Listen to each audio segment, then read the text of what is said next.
Umur 65, 40 okey lah. Ni 25 tuan-tuan. Umur 40. Tetapi Alhamdulillah, umur 40 itulah Allah bagi 6 orang anak. Bahagia dia ketika Nabi duduk di Jabal Nur, di Gua Hira. Sekarang tuan-tuan, Gua Hira tak boleh naik dah. Baru keluar surat minggu lepas. Jabal Nur tak boleh naik, Jabal Sur tak boleh naik, ziarah Uhud pun tak boleh. Yang terbaru, tak boleh pergi ke Jabal Rahmah. Jabal Rahmah pun tak boleh. Jadi kalau pergi umrah nak pergi mana? Tahun kata kita pun pening tuan-tuan. Kita nak buat package dalam shopping lah, shopping jubah aja. Tak boleh pergi dah naik Jabal Rahmah, tak boleh lah. Sebab apa? Sebab puak-puak daripada Turki ni, dia orang naik tuan-tuan Jabal Nur, duk buat benda kurafat atas tu, duk zikir macam ni. Kami naik dia pun zikir. Lepas tu nak masuk Gua Hira tak boleh masuk, dia orang kontrol habis. Lalu Arab Saudi ambil tindakan, tak boleh terus masuk naik. Tuan-tuan, ketika naik Jabal Nur, Nabi duduk di atas. Dikatakan Khadijah ketika itu Nabi umur 40, Khadijah umur 55, naik hantar makanan kepada Nabi sehari 2 kali. Saya nak tanyalah kakak-kakak di belakang, sanggup tak hantar makanan kepada suami duduk atas gunung Jerai sehari 2 kali makcik? Malong boleh? Bolang di rumah suruh ambil makanan pun tak nak. Yang ambil makan mak, ambil sendiri ya. Ni hantar sehari 2 kali kepada Nabi SAW. Umur 55. Nabi umur 40. Dia berapa? 15 tahun, 55. Kita 55 tak larat tuan-tuan. Tapi itu pengorbanan Khadijah. Ketika Khadijah nak mati tuan-tuan, saat nazak, Nabi duduk sebelah kanan. Wahai Khadijah. Kalau nak ikut Khadijah bukan cantik tuan-tuan. Yang cantik siapa? Aisyah, disebut Humairah. Ni pipi merah. Khadijah ni janda kaya, taklah cantik sangat. Tapi cantik tuan-tuan, Maimunah cantik.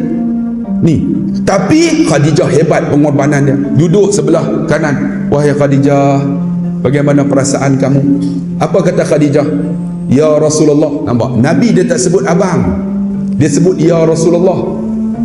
Dia tak sebut abang, ya Rasulullah, aku akan tinggalkan dunia ini. Kalaulah harta yang ku tinggal ini tak ada lagi untuk membela akan agama ini, Islam ini, dan aku meninggal, sisa-sisa tulang aku ini boleh engkau jual. Kau korek akan tulang-tulangku ini, kau juallah untuk membela akan Islam ini. Tu kata Khadijah. Tengok, korek tulang, jual, dia kata, bela Islam ini daripada tulangku yang ada. Bila dengar itu tuan-tuan, Allah hantarkan salamnya melalui Jibril. Jibril turun, wahai Muhammad, dengan ucapan Khadijah ini, maka Allah menyampaikan salam kepada Khadijah. Ketika itulah tuan-tuan, ayat Allahumma antas salam wa minkas salam wa ilaika ya'udus salam hina rabbana bis salam wa adkhilnal jannata daras salam tabarakta rabbana wa ta'ala ya zal jalali wal ikram. Dan Khadijah pun meletakkan tangannya di sini dan meninggal dunia. Khadijah mati dengan Allahumma antas salam, salam daripada Allah Subhanahu wa taala. Maka Nabi bersedih tuan-tuan. Bila bersedih, subhanalladzi asra bi'abdihi, turun ayat ni lah, subhana, maha suci Allah. Jangan sedih wahai Nabi Muhammad. Walaupun benda ni kalau ikut kamu tak boleh buat, tapi bagi aku subhana, aku boleh buat. Macam kita lah nak naik kenderaan, nak musafir pergi ke Penang daripada Selangor, PJ ni pergi. Apa yang kita baca? Subhanalladzi sakhkhara lana hadza wa ma kunna lahu muqrinin. Menunjukkan tuan-tuan, perjalanan kita ni dengan izin Allah. Mungkin tayar pancit, tapi Allah kata sampai insya-Allah. Mungkin enjin mati, tapi dengan subhanallah sampai. Macam tu tuan-tuan, subhanalladzi asra. Maksudnya Nabi tu dibawa tuan-tuan, bukan dia berjalan sendiri, tetapi dibawa. Macam tuan-tuan nak datang masjid ni lah, kalau ikut tuan-tuan tak datang, tapi Allah bawa dengan hati tuan-tuan. Dibawa ni, kalau nak ikut ni tak ramai datang, tapi dibawa. Aku nak datang dengan ceramah Ustaz Abdullah Khairi, maka kita dibawa. Bila dibawa tuan-tuan, asra abdihi, seorang hamba. Sebab tu kalau dimulakan dengan subhanallah, benda yang sangat baik. Contohnya, tuan-tuan jangan lupa tuan-tuan, Satu zikir yang sangat dituntut disebut sebagai mahkota zikir. Apa dia? Subhanallahil azim adada khalqi wa ridha nafsi wa zinata arshi wa midada kalimati. Jangan tinggal ni. Ini mahkota zikir. Subhanallahil azim adada khalqi wa ridha nafsi wa zinata arshi wa midada kalimati. Hafal ini. Ini mahkota zikir. Sebab tu bila dimulakan subhanalladzi asra bi'abdihi, ada satu lagi tuan-tuan, jangan lupa zikir ini yang Nabi kata kalimatani, dua kalimah khafifatani ala lisan, mudah disebut, wa habibatani ila rahman, Allah suka, wa sakhilatani fil mizan, berat timbangan. Apakah kalimah itu? Subhanallahil azim, subhanallah wa bihamdih, ataupun subhanallahil azimi wa bihamdih. Ini kalimah ni kena sebut tuan-tuan. Allah suka kat kita dan berat timbangan. Jadi macam mana kita nak buat tuan-tuan? Saya nak cerita tuan-tuan, dalam YouTube ada. Saya tuan-tuan didatangi oleh seorang anak muda. Dia nak interview. Dia kata, Ustaz, saya nak interview ni jabatan pelancongan ni. Ustaz, ada kabel tak? Kabel. Saya kata kabel-kabel tak ada. Maksud dia ada orang tak boleh tolong. Tapi ada satu, Allah suka kat kamu, insya-Allah orang yang interview suka. Dia kata apa dia? Sebut subhanallahil azim, subhanallah wa bihamdi. Jadi dia pun hafal lah. Subhanallahil azim, subhanallah wa bihamdi, subhanallahil azim, subhanallah wa bihamdi. Tengah duk tunggu nak interview ni. Tiba-tiba orang yang nak interview tu keluar. Assalamualaikum, Encik Ahmad bin Harun. Dia macam tu lah. Sila.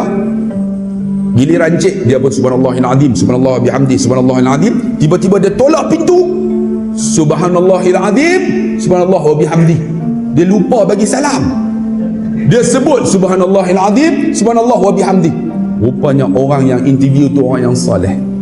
Dia kata apa? Oleh kerana kamu sebut subhanallahil azim, subhanallah wa bihamdi, Allah suka kamu. Aku suka kamu. Aku ambil kamu bekerja. Apa kerja? Alhamdulillah dia dapat kerja tuan-tuan. Tak bagi tahu saya. Selalu macam itulah tuan-tuan.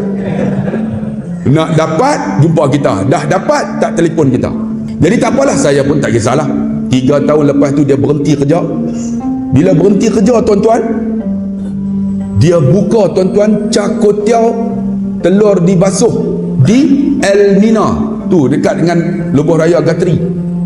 Jadi saya kalau tengok cakotiau telur dibasuh, saya cukup minat tuan-tuan. Asra abdi, hamba.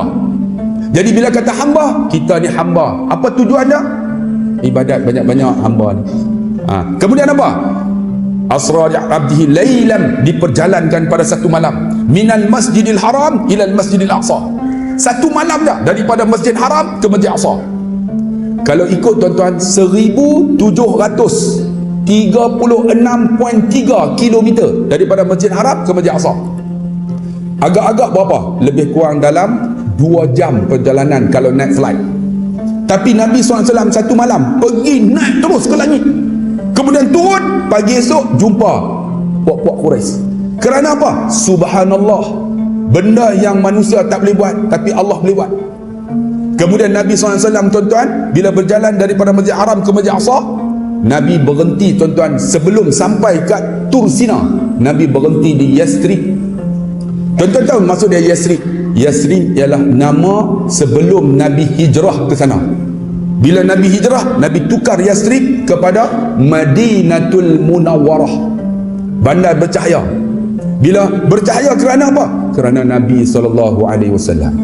Kenapa kerana Nabi? Kerana berkat. Berkat Nabi tu, bandar tu bercahaya. Kemudian berkat Nabi, ada sepohon pokok nama Tamar Ajwa, yang siapa makan 7 biji, Allah jauh 2 penyakit, racun dan sihir. Kerana apa? Kerana Nabi. Berkat.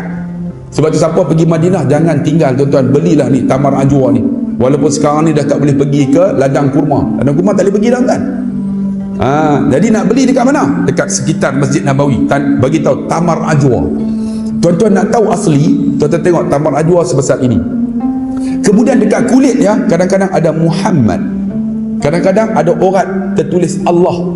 Itu asli. Yang Nabi tanam daripada tangan dia sendiri, tangan dia sendiri. Yang tu makan 7 biji. InsyaAllah Allah jauh 2 penyakit, racun dan sihir.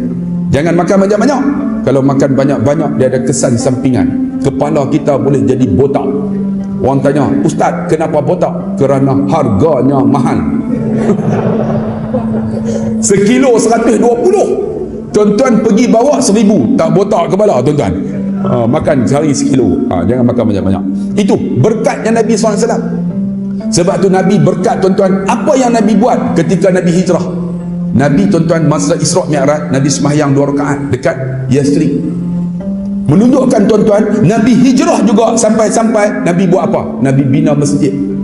Sebab tu tuan-tuan yang dikasihi rahmati Allah, ni hebatnya qaryah ini dengan adanya masjid.